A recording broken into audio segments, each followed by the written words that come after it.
لیکن رسول اللہ صلی اللہ علیہ وسلم نے بھی سمجھانے میں کوئی کسر نہیں چھوڑی.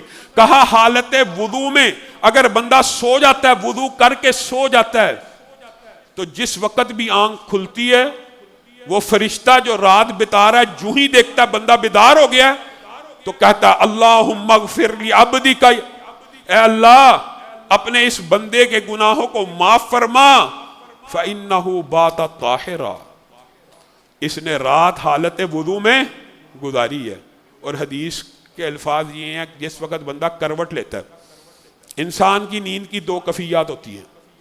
انسان کئی مرتبہ نیند سے اٹھتا ہے اور بیدار ہو جاتا ہے, اور دوسری کیفیت یہ ہوتی ہے انسان نیند سے اٹھتا نہیں ہے لیکن اللہ نے ایک سسٹم بنایا, انسان کروٹ لیتا ہے اور اس میں آنکھیں کھلتی نہیں ہیں اور بیدار نہیں ہوتی. جب انسان کوئی کروٹ لیتا ہے بغیر بیدار ہوئے, وہی فرشتہ یہی دعا کرتا ہے, اے اللہ اس بندے کی مغفرت فرما کہ یہ وضو کی حالت میں سویا ہے. حالت بیداری میں بھی دعا مغفرت کی. فرشتہ کس کے حکم سے دعا کر رہا ہے؟ اللہ کے حکم سے. جب اللہ کے حکم سے دعا کر رہا ہے تو اللہ نے قبول نہیں کرنی. اس کا مطلب یہ ہے کہ جو بندہ رات بتاتا ہے حالت وضو میں, فرشتہ اس کی مغفرت کی دعا کرتا ہے اللہ کے حکم سے, تو اللہ رب العزت اس کی مغفرت فرما دیتے ہیں.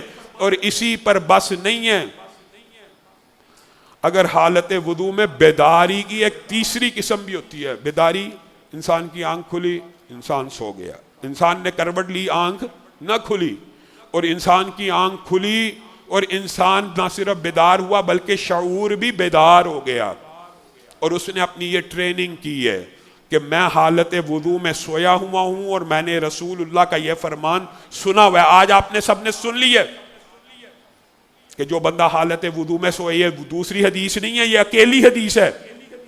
جو بندہ حالت وضو میں سوئے اور رات کو اس کی آنکھ کھل جائے اور بیداری کی ایسی کیفیت میں پہنچ جائے کہ زبان سے کچھ لفظ ادا کر سکے, تو اللہ سے جو چیز مانگے گا اللہ عطا فرمائے.